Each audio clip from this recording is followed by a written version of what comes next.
আপনি কিন্তু চাইলে আপনার নিকাবটা খুলে নিতে পারেন। আপনার কি কোনো সাহায্য দরকার? আচ্ছা, কথা বলতে প্রবলেম কি বলেন আমাকে। আপনি আবার আমাকে বিরক্ত করতে এসেছেন, আপনি প্লিজ চলে যান। আপনাকে দেখে অনেক বিপদগ্রস্ত মনে হচ্ছিল, তাই মনে হচ্ছিল আপনার কোনো সাহায্য দরকার। এই শহরে তো নানান ধরনের মানুষ থাকে, ভালো মানুষ খুঁজে পাওয়া খুব কঠিন। ঠিক আছে, আপনি সাবধানে থাকবেন। শুনেন, আমি আসলে বাসা থেকে পালিয়ে এসেছি। তারা আমার বিয়ে ঠিক করেছে অন্য একটা জায়গায় আমার অমতে। বুঝতে পেরেছি। তাহলে আপনাকে কিভাবে সাহায্য করতে পারি আপনি বলুন। আপনি কি কয়েকদিনের জন্য আমার একটু থাকার ব্যবস্থা করে দিতে পারেন? আপনি একটু দেখেন না প্লিজ। এভাবে মেয়েটাকে একা রাস্তায় কিভাবে ফেলে যায়? এই প্রথম কোনো মেয়েকে দেখে দেখে এতটা ভালো লাগছে। তাছাড়া একটা মায়াও কাজ করছে। বাসায় নিয়ে যাবো। আচ্ছা, আপনি কিছু না মনে করলে আপনি চাইলে আমার সাথে আমার বাসায় যেতে পারেন।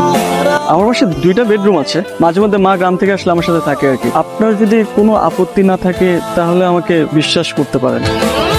হাতে এটাকে নানি নাকি? গ্রাম থেকে নানি রেডি আইছেন? ওয়াইফ রোশা। কি আপনার ওয়াইফ মানে? আপনি তো ব্যাচেলার, আপনি বিয়ে করলেন কবে? আরে এবার ছুটি দিয়ে যে বিয়েটা সেরে ফেললাম আর কি। আমাদের তো কিছু বললেন না। এটাই আমার বাসা। 2টা বেডরুম আছে। ওই পাশের রুমটা আমি থাকি আর এই পাশের রুমটা মোস্ট অফ দ্য টাইম খালি থাকে।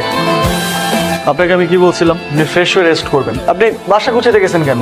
আমি একদম অগোছলো থাকতে পারি না। আচ্ছা, এখানে আমাদের দুপুরের খাবার, বাজার আর মেয়েদের কিছু ড্রেস আছে। আপনি পরে যে পছন্দ করে কিনে নিতে পারবেন, কোনো সমস্যা নেই। আপাতত এখান থেকে একটা পরে নেন। আপনি এত সকালে উঠে গেছেন? আপনি না কালকে বললেন যে আপনার অফিস আছে সকালে, সেই জন্য আপনার ব্রেকফাস্ট রেডি করে দিলাম। আসেন ব্রেকফাস্ট করে নেন। আপনি এত কিছু কেন করতে গেছেন? আর আমি তো সকালে খাই না। অফিসে যে চা অথবা কফি একটা খেয়ে নিই, ওটাই সকালের ব্রেকফাস্ট। আপনি হালকা কিছু খেয়ে নেন। এটা কি? আপনার টিফিন বক্স। আমি তো অফিসে টিফিন বক্স নিয়ে যাই না। তো আপনি লাঞ্চ করবেন না? ধরেন আমি বাসার খাবার খেলাম, এখন বাসার খাবার যদি আমি অফিসে নিয়ে যাই, তারপর যদি আমার কলিগরা বলে যে বাসার খাবার কই থেকে আসলো, তখন আমি তাদেরকে কি বলবো? বলবেন আপনার মানে বলবেন না আপনি বাসায় একটা কাজের লোক রেখেছেন, সে রান্না করে দিয়েছে। আপনার কি মনে হয় আমি বাসায় একটা কাজের লোক রেখেছি? আপনি কিন্তু সবসময় একটা কথার অন্য একটা মিনিং খুঁজে বের করেন। আমি মোটেও ভাবে বলিনি। ফোনটা আপনি রাখেন, আর যদি কোনো প্রবলেম হয় আমাকে ফোন করবেন। মনটা কি বেশি খারাপ? লুকাচ্ছেন কেন? কিছু মানুষ মন খারাপ করলে তার চেহারা সেটা বোঝা যায়। আপনার প্রচন্ড মন খারাপ। মানুষের জীবনটা অনেক অদ্ভুত। আপনার জীবনে কখনো কখনো এমন কিছু ঘটনা ঘটবে, আপনি হয়তো সেগুলো কখনো কল্পনাও করতে পারেননি।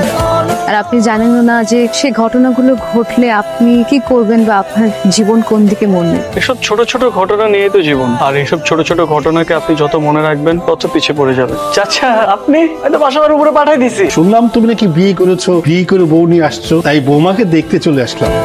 তো বৌমা কোথায়? বৌমাকে ডাকো। রুষা, রুষা, রুষা। বৌমা তো দেখতে খুবই সুন্দর। চাচার জন্য চা বানিয়ে নিয়ে আসো, যাও। চাচা আপনি বসেন, আমি চা বানিয়ে নিয়ে এসেছি। না মা, চা লাগবে না। রাফি তোমার ছেলের মতো, খুব ভালো ছেলে। শুনলাম রাফি বিয়ে করে বউ নিয়ে এসেছে, তাই তোমাকে না দেখে আর থাকতে পারলাম না। তুমি খুব ভাগ্যবতী যে রাফির মতো একটা ছেলে পেয়েছো। আমি দোয়া করি তোমরা যেমন সারা জীবন একসাথে সুখে শান্তিতে থাকতে পারো। জায়গাটা ভীষণ সুন্দর। আমি অনেকদিন এরকম প্রাণ খুলে নিঃশ্বাস নিই না। মানুষের ডিপ্রেশনের সবচেয়ে থেকে বড় ওষুধ হচ্ছে প্রকৃতি। যে মানুষ সবচেয়ে থেকে বেশি প্রকৃতি উপলব্ধি করতে পারে, সে তার জীবনে সবচেয়ে থেকে বেশি প্রশান্তি খুঁজে পায়। আমি কখনো এমন সুযোগই পাইনি। আমার প্রায় পুরোটা জীবনে কেটে গেছে বন্দিশালার পাখির মতো। যে জীবনে এত ঝড় ঝাপটা বয়ে গেছে, সেই জীবনে জীবনকে উপলব্ধি করতে পারলাম না, আবার প্রকৃতি।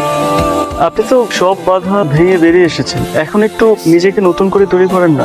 চাইলে কি সব পাওয়া যায়? সৃষ্টিকর্তা আমাদের সব আশা পূরণ করেন না। ওই যে কথা বলে না, যা পাই তা চাই না, আর যা চাই তা পাই।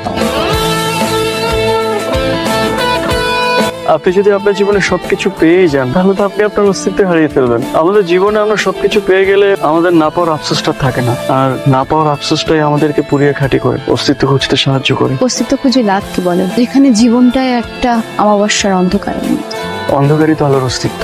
অন্ধকার যদি না থাকে তাহলে আলো তো মূল্যহীন হয়ে যাবে, আর এই অন্ধকারই আপনাকে আপনার পথ খুঁজতে সাহায্য করবে।